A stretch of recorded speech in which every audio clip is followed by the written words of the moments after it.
How is COVID-19 affecting Christians, the world, and America's 2020 election? Find out on today's episode of A View from the Wall.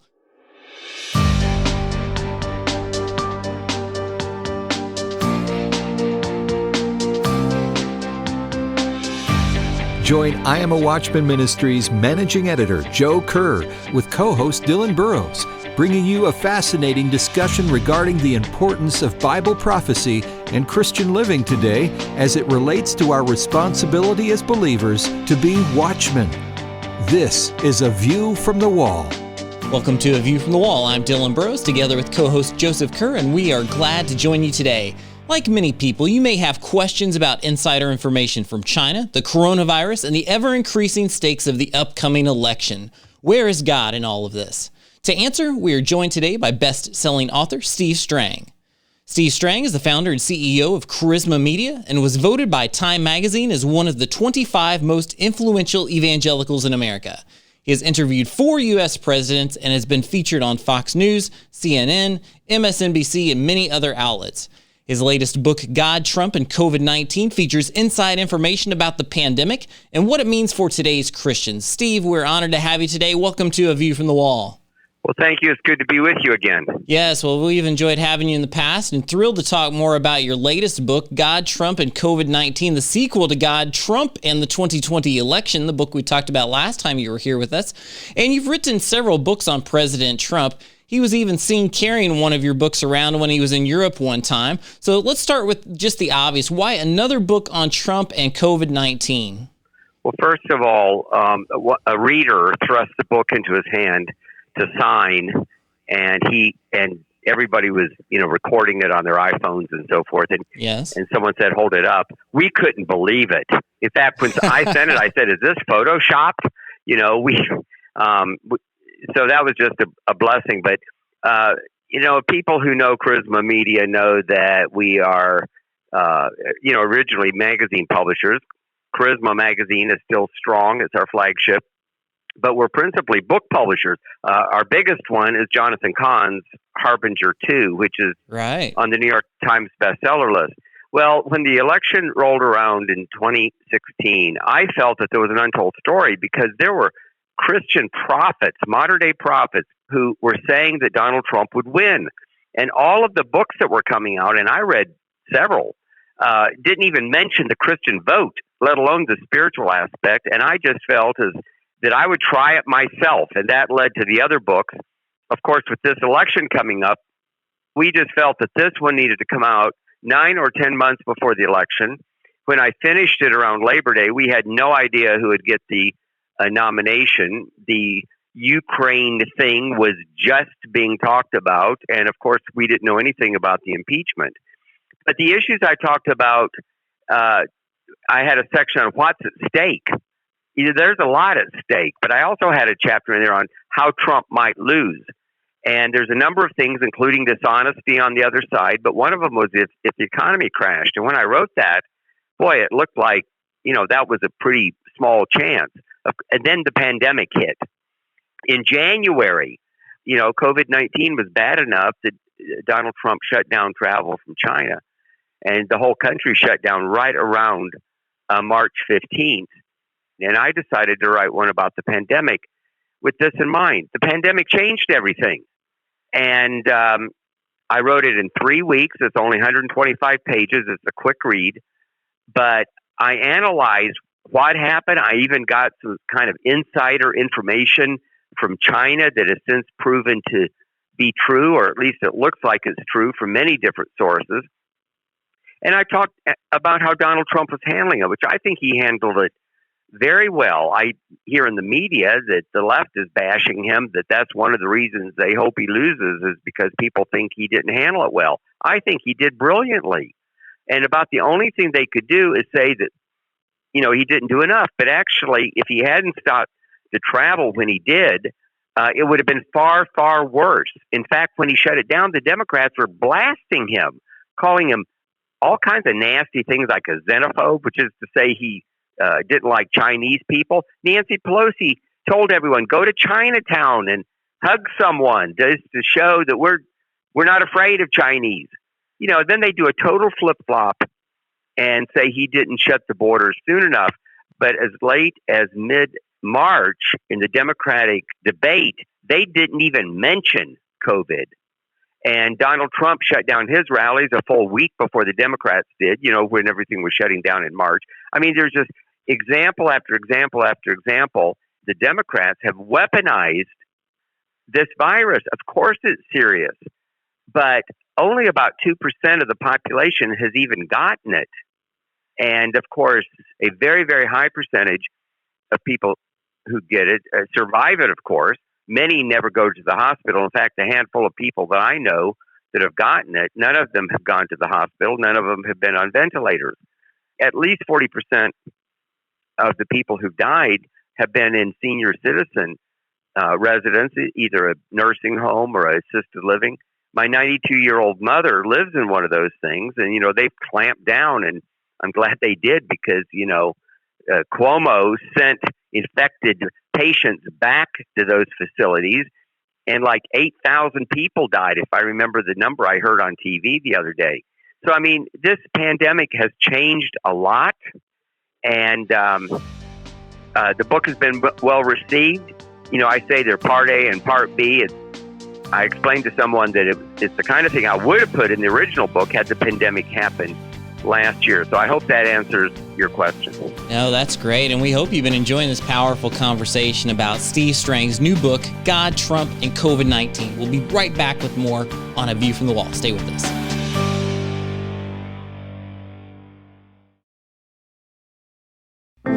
From I Am a Watchman Ministries, here's today's I Am a Watchman Minute.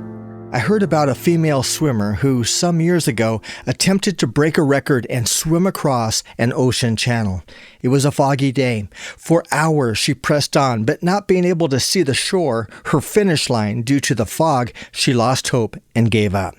It turns out that she gave up less than a quarter mile from the shore. She was so close to a great victory, but gave up too early and missed the blessing. I share that story to remind you that God's blessings, God's miracles, often come at the 11th hour. And if you give up too soon, you will miss great blessings. Blessings don't come to those who start well, they come to those who finish well. We invite you to visit the imawatchman.com website for resources that will help you finish well for the Lord. Be bold, be faithful, be a watchman. IamAWatchman.com.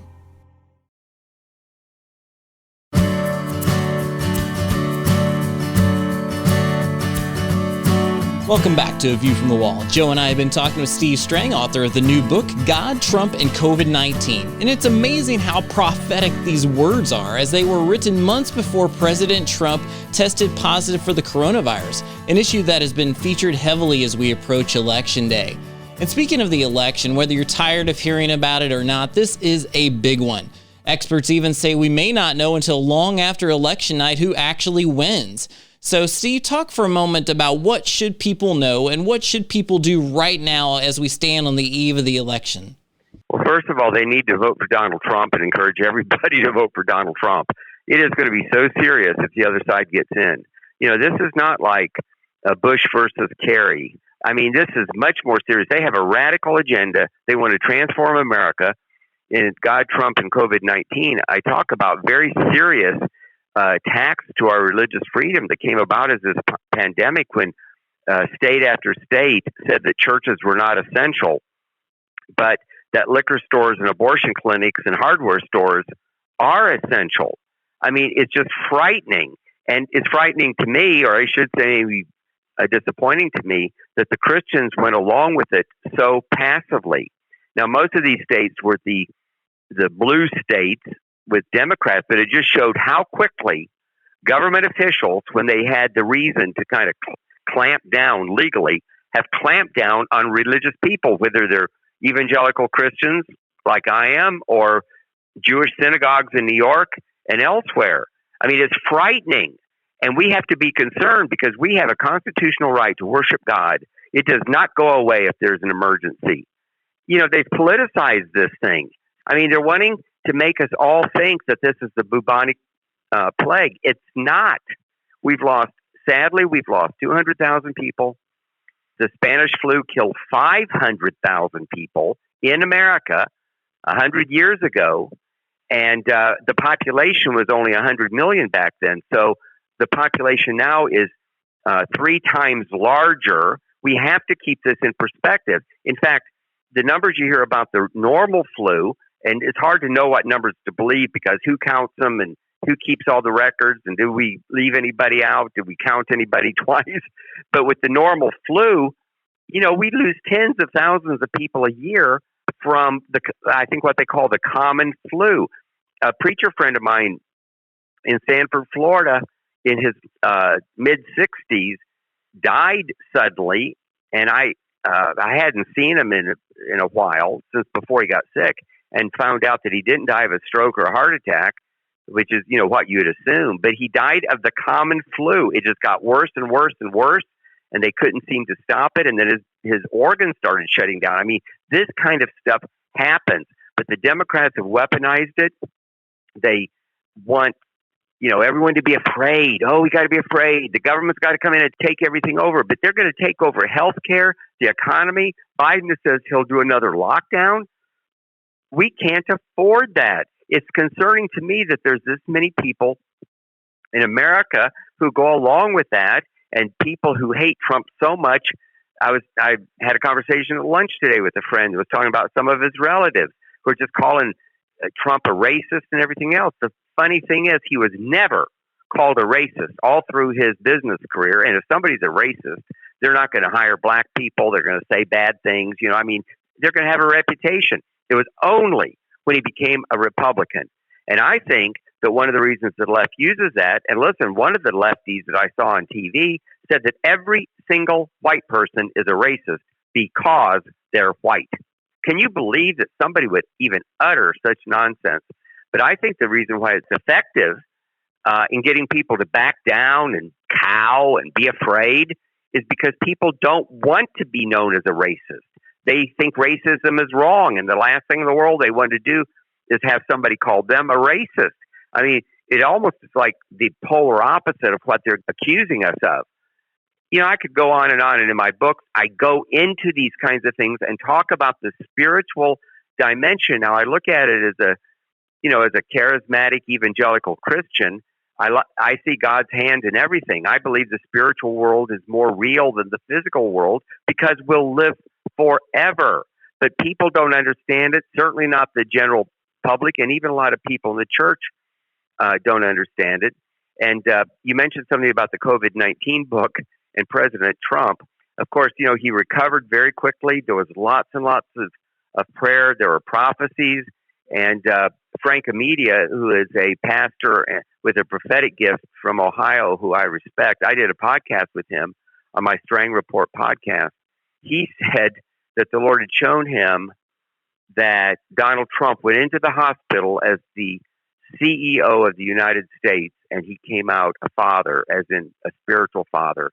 And since then, President Trump there was one rally in particular in North Carolina, where he's pointing to the sky and says, we got to talk to the boss, referring to God. And then another time something is said about Donald Trump being the most popular person on earth. He said, no. He said, Jesus Christ is the most popular person on earth. I mean, he could have said anything, but that showed that something changed his life. Now, he doesn't really talk about it, but I believe that prophecy is true. I think Donald Trump came out. He was more energized. He's kind of gotten his stride back. And frankly, it's a miracle, in my opinion, that he recovered as quickly as he did, especially when, he's the age that they consider to be very vulnerable. Steve, in a recent op-ed, you wrote about the Biden email scandal that's come out, and big tech has really taken the side of the Dems on this. Talk about that for a little bit. What do they have to gain? Why is big tech so involved in this whole discussion? Well, it's cultural. There's groupthink. There's lots of people that are socialistic. They're almost without exception against God, against the kinds of moral values that the Bible teaches. And the people that are in big tech, they agree with the deep state in Washington and the Democratic Party. And they are just absolutely 100% against Donald Trump. And they're doing everything they can to try to keep him from getting elected. And, we sort of knew that they were biased. there's this story and that story, and well, it doesn't really affect me, and I'm not too sure if it's exaggerated. But this is blatant. This is blatant. In some ways, this is more serious for America than the Biden laptop scandal. That is horrible as far as Biden and his family are concerned. It's like a crime family, getting millions of dollars from, really adversaries of the United States, which would be China and the Ukraine, and then kicking back half of it to Pop, which came out on those text messages. I mean, how much more proof do you have to have than getting the text messages and emails off that laptop? And big tech, you know what? It needs to be investigated. Maybe it's wrong. Maybe it was planted. Maybe it was hacked. I don't think so. But they won't even let people know about it. They want to keep the news away from it. But actually, someone I heard on TV said that the story is probably twice as big because of that. And so, in that way, it's good. But I'm very, very concerned. And I hope they went too far. And I hope Congress breaks them up as monopolies. And I hope that Congress takes away that exception. They're publishers. Now, I'm a publisher. I decide what doesn't go into Charisma Magazine or any of the other things we publish. That's my right. I also have responsibility if I do something irresponsible. They were given carte blanche like they were the telephone company. The telephone company doesn't say, "Oh, we don't like the way you voted in the last election. We're not going to let you have a telephone." Or we think you're a criminal, so you can't have a telephone, or you can't have running water or electricity. That, initially, when we hardly knew what the internet was about, Congress thought that they fell into the same category. But boy, we have found out it's anything but. They're every bit as biased as the New York Times or any of the other big mainstream media, in my opinion. Well, this is very important, and those of you listening, you may have had this situation recently where you've posted something on Facebook or on Instagram and it's been flagged or removed and you don't know why. This is the influence of big tech today. We have more to talk about, but we have to take a break. We'll be right back with more on A View from the Wall.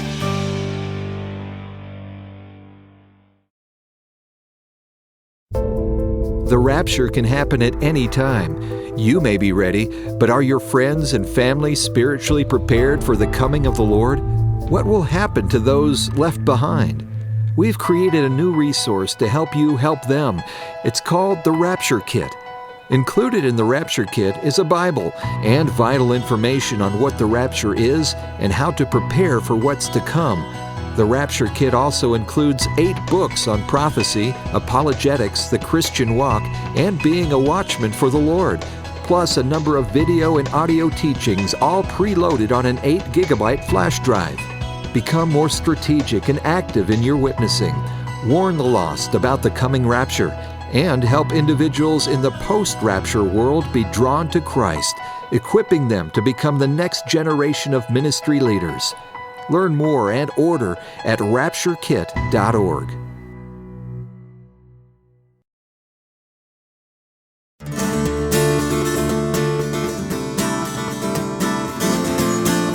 Welcome back to A View from the Wall. Joe and I have been talking with Steve Strang, author of the new book, God, Trump, and COVID-19. And I hope you've enjoyed our discussion today. We've been talking about the importance of the election, what it would look like if Trump did not win and we were under a Biden-Harris administration and the concerns there. But one of the things that I'm passionate about is making sure that those who are Christians go out and vote in this election. I've seen numbers as high as 40 million Christians who did not vote in the last election. This is something that has a huge effect on the future of our nation.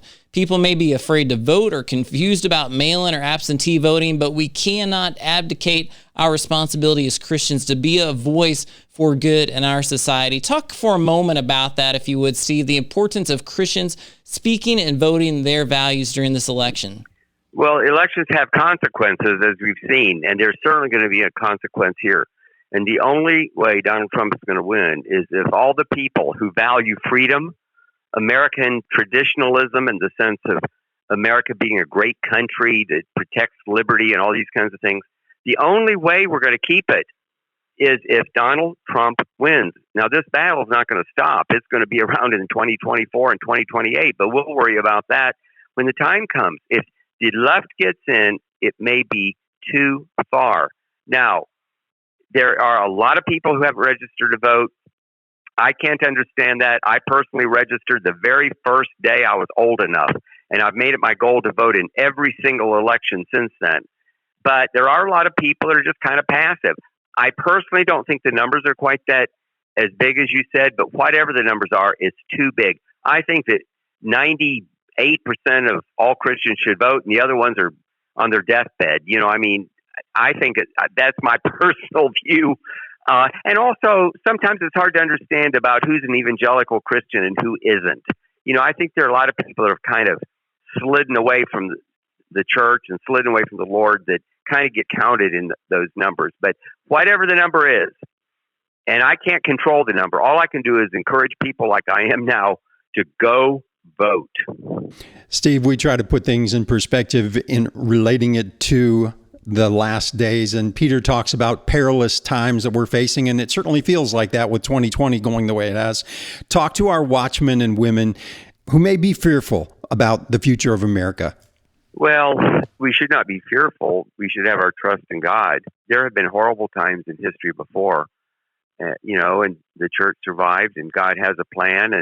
And also, we have to believe that once we get, well, we're not here to talk eschatology, but, after all these horrible things, it's going to be a 1,000-year millennial, where things will be wonderful. And the sooner, I try to tell myself, the sooner we get this passed, the better, number one. Number two, a lot of people have predicted that Jesus would come back. Remember 1988, there were 88 reasons Jesus would come in 1988 or some such nonsense. The Seventh-day Adventist church was founded because they all went up and sat on a hill in 1840 waiting for Jesus to come back. However, you're right. It looks like something's happening. And, the Bible talks about the beginning of sorrows. And if nothing else, the things we're going through are the beginning of sorrows. But, we know that Christ is going to protect his own. The promises of God are true, whether it's smooth sailing and the schools are good and the media, plays up Christians in a good light and there's no bias in the media. And boy, we can have a nice day and we can go to church on Sunday and enjoy life. Well, the Bible does tell us to pray for government so we can live good and peaceful lives. I understand that. But you know what? God is going to protect. God did not say he was going to make everything smooth sailing so we could just kind of coast through life. The Bible says we have to occupy until he comes. And sometimes things have to get really, really bad before they get better. And also, Donald Trump standing up to globalism. This whole thing is really about globalism more than anything else. And if anything, it's slowing it down. But, God has a plan and purpose that's much bigger than us. We can't really know what it is. We can just try to be faithful. We need to serve the Lord. We need to live lives of righteousness as much as we can. And we need to preach the gospel to the whole world because people need to know Jesus. And maybe God is giving us some more time. So, because there are a lot of, in fact, I did a podcast yesterday on my Strang Report podcast on the Charisma Podcast Network with a mission agency that was telling you there's like 2,000 people groups that have never heard the name Jesus. And he said they're finding them all the time, like remote groups of people way up in the mountains in some, foreign country that nobody even knew existed because they're so primitive. And that's a lot of people that still need to know Jesus. And of course, there are parts of the world, especially the Arab world, the Muslim world, where you can't proclaim the gospel. So is this coming down toward the end of time? Of course. But, the Apostle Paul talked like Jesus was going to come back in his day. We don't understand all these things. Sometimes they're seeming contradictions. We can just try to be led by the Holy Spirit. We can try to be faithful. And I think that's the message we need to get out. Well, these are such powerful words, and we want to thank you, Steve, for joining us. For those who would like to know more information about your book or to pick up a copy for themselves, where would you send them to go? Well, the best place to go is my own website, stevestrangbooks.com. It's my name, Steve Strang, the word books with an S, and every copy there is autographed. It's available many other places, but Amazon took down God, Trump, and the 2020 election. And we cannot figure out why. They sold thousands of copies and then suddenly took it down. And we think it's because it's got Trump in the title, because there are other books about Trump that don't have Trump in the title.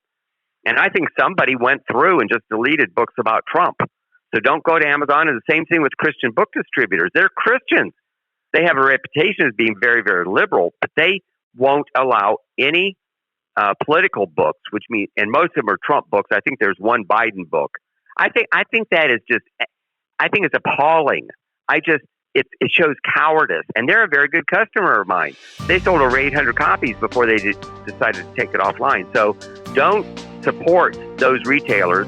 Go to stevestrangbooks.com and buy it. You can also get it at Walmart and Sam's and Barnes & Noble and lots of Christian bookstores too. Well, you've heard it here, stevestrangbooks.com. Get an autographed copy there. And we appreciate you joining us for today's program. We encourage you to listen again and enjoy all our programs at IamAWatchman.com or wherever you stream your podcast. Join us next time on A View from the Wall. A View from the Wall, in association with I Am a Watchman Ministries, exists to equip a worldwide audience with biblical truth, sharing it with others, and being prepared for Christ's imminent return. The team seeks to encourage, inspire, and equip watchmen for such a time as this. For information about the ministry and upcoming events, visit IamAWatchman.com. A View from the Wall is made possible by the team of dedicated pastors, editors, and the many contributors of I Am a Watchman Ministries. To support our efforts, give online at IamAWatchman.com and click on the Donate button. Thanks for listening, and join us again next time on A View from the Wall.